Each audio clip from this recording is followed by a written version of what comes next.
नमस्कार, स्वागत है आपका बिहार समाचार में। चलिए बिहार की आज की बड़ी और सभी महत्वपूर्ण खबरों पर बात करते हैं, पर उससे पहले आपसे छोटी सी अनुरोध है कि कृपया वीडियो को एक प्यारा सा लाइक अवश्य कर दीजिएगा, क्योंकि आपका एक लाइक करना ही हमारे मेहनत का फल होता है। तो चलिए शुरुआत करते हैं बिहार की आज की पहली और बड़ी खबर से।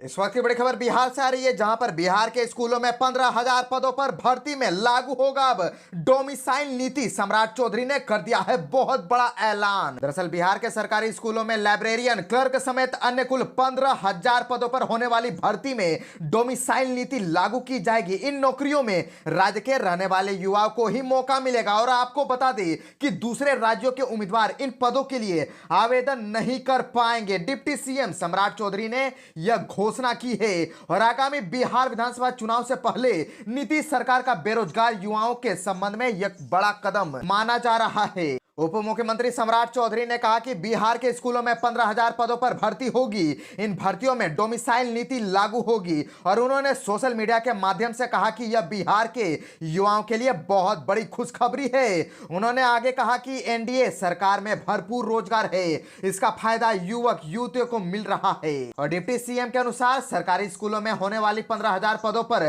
भर्ती में 6,500 पुस्तकालयध्यक्ष, 6,421 विद्यालय लिपिक और 2,000 पद विद्यालय परिचारिक के हैं। और मालूम हो कि नीतीश कैबिनेट की बैठक में इन पदों पर बहाली के संबंध में मंजूरी दी गई थी और इन तीनों तरह के पदों पर नियुक्ति के लिए अलग अलग 3 नियमावली को कैबिनेट ने स्वीकृति दे दी है। अब जल्द इन पदों पर नियुक्ति के लिए आवेदन आमंत्रित किए जाने को लेकर के आदेश जारी होने की उम्मीद है। 1 दशक बाद बिहार के स्कूलों में लाइब्रेरियन की बहाली होने जा रही है। और बता दें कि हाल के वर्षों में बिहार लोक सेवा आयोग के जरिए स्कूलों में हुई शिक्षकों की बहाली में डोमिसाइल नीति लागू नहीं की गई थी। इससे बाहर के भी कई युवाओं को बिहार में टीचर की नौकरी मिली थी।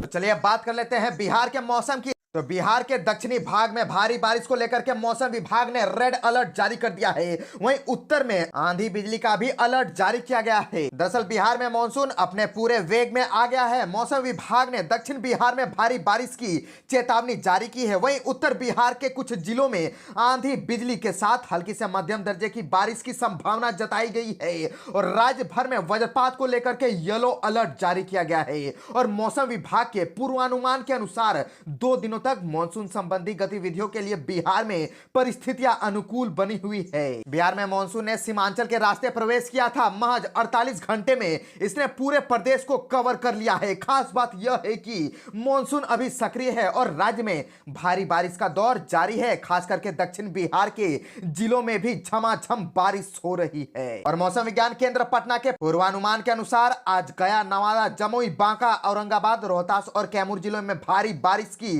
चेतावनी जारी की गई है। उत्तर बिहार के पश्चिम चंपारण जिले में भी भारी बारिश की आशंका है। इसके अलावा सभी जिलों में आंधी और वज्रपात का येलो अलर्ट भी जारी किया गया है। मेघ गर्जन और आकाशीय बिजली गिरने की आशंका के दौरान लोगों से सावधानी बरतने की अपील की गई है। राजधानी पटना में भी बादलों का डेरा रहेगा और झमाझम बारिश के 1-2 दौर होने की संभावना है। तेजस्वी के बाद अब बहन रोहिणी आचार्य का जोरदार हमला। नीतीश सरकार की मंशा पर उठाए सवाल। नेता प्रतिपक्ष तेजस्वी यादव और बिहार सरकार के मंत्री के आवास के बाहर फायरिंग की घटना को लेकर के सियासत गर्म हो गई है। तेजस्वी यादव के बाद उनकी बहन रोहिणी आचार्य ने तेजस्वी की सुरक्षा में लापरवाही का आरोप लगाते हुए बिहार सरकार की मंशा पर सवाल उठाए हैं और कहा है कि बिहार के मुख्यमंत्री के साथ पूरी सरकार कोमा में चली गई है। और आपको बताते चले कि रोहिणी ने एक्स पर पोस्ट किया है कि सुरक्षा के दृष्टिकोण से राजधानी पटना के सबसे संवेदनशील व महत्वपूर्ण इलाके में नेता प्रतिपक्ष तेजस्वी यादव के आधिकारिक आवास के बाहर गोली चलने की घटना से ही बिहार की बदहाल बनाई जा चुकी कानून व्यवस्था की स्थिति उजागर होती है। बिहार में अपराधियों का तांडव शासन के सिर पर चढ़कर जारी है और मुख्यमंत्री के साथ साथ पूरी सरकार कोमा में है। और उन्होंने आगे लिखा कि कुछ दिनों पहले ही सड़क यात्रा के दौरान तेजस्वी यादव के काफिले की सुरक्षा में चूक व प्रशासनिक लापरवाही की वजह से एक ट्रक के घुसने आने की चिंताजनक घटना और आज की इस घटना से तेजस्वी यादव की सुरक्षा में सरकार के द्वारा बरती जा रही लापरवाही व उदासीनता से सरकार की मंशा पर शक होता है। इससे पहले तेजस्वी यादव ने इस घटना को लेकर के सरकार को घेरने की कोशिश की थी। पटना के वीवीआईपी इलाके में गोलीबारी की घटना पर नेता प्रतिपक्ष तेजस्वी यादव ने सरकार पर तीखा हमला बोला। उन्होंने इसे सत्ता संरक्षित अपराध बताते हुए जंगल राज जैसे हालात की ओर इशारा किया और एक्स पर लिखा कि इससे कोई जंगल राज न करे। उपेंद्र कुशवाहा को मिली धमकी, बताया कि गैंगस्टर के नाम से आया कॉल, 10 दिनों में तुम्हें मार देंगे। दरअसल पीएम मोदी के बिहार दौरा से पहले बड़ी खबर सामने आई है। राष्ट्रीय लोक मोर्चा के राष्ट्रीय अध्यक्ष उपेंद्र कुशवाहा को हत्या की धमकी दी गई है।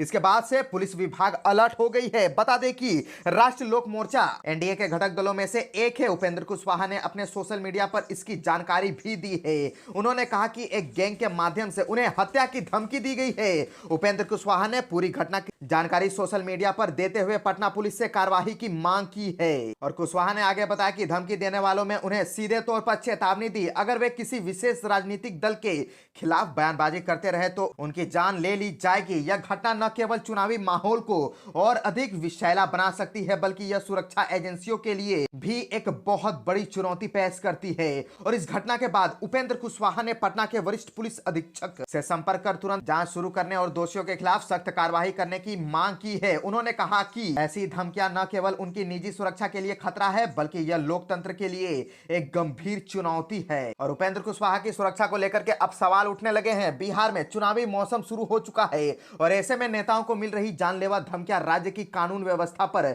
एक बड़ा सवाल खड़ा करती है।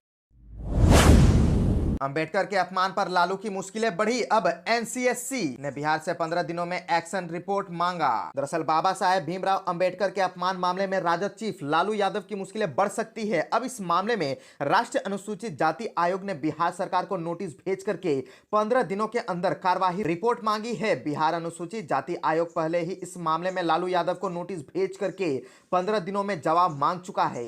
राज्य आयोग ने स्पष्टीकरण नहीं देने पर एफआईआर दर्ज करने की चेतावनी भी दी है। अब एनसीएससी का राज्य सरकार से 15 दिन में की गई कार्यवाही की रपट मांग लेने से लालू पर दबाव बढ़ गया है। भाजपा समेत सत्तारूढ़ी दल उनसे माफी मांगने को कह रहे हैं। और सबसे पहले केंद्रीय मंत्री जीतन राम मांझी के दामाद और बिहार राज्य अनुसूचित जाति आयोग के उपाध्यक्ष देवेंद्र कुमार ने लालू को नोटिस भेजा था। उसमें लिखा था कि लगातार सोशल मीडिया में अपने जन्मदिन का एक वीडियो देखा जा रहा है, जिसमें आप और एक कार्यकर्ता द्वारा संविधान निर्माता बाबा साहेब भीमराव अंबेडकर की फोटो का अपमान किया जा रहा है। आपको निर्देश दिया जाता है कि वीडियो के संबंध में 15 दिन के भीतर आप आयोग के समक्ष अपना पक्ष रखें, अन्यथा यह समझा जाएगा कि आपने जानबूझ करके यह किया है।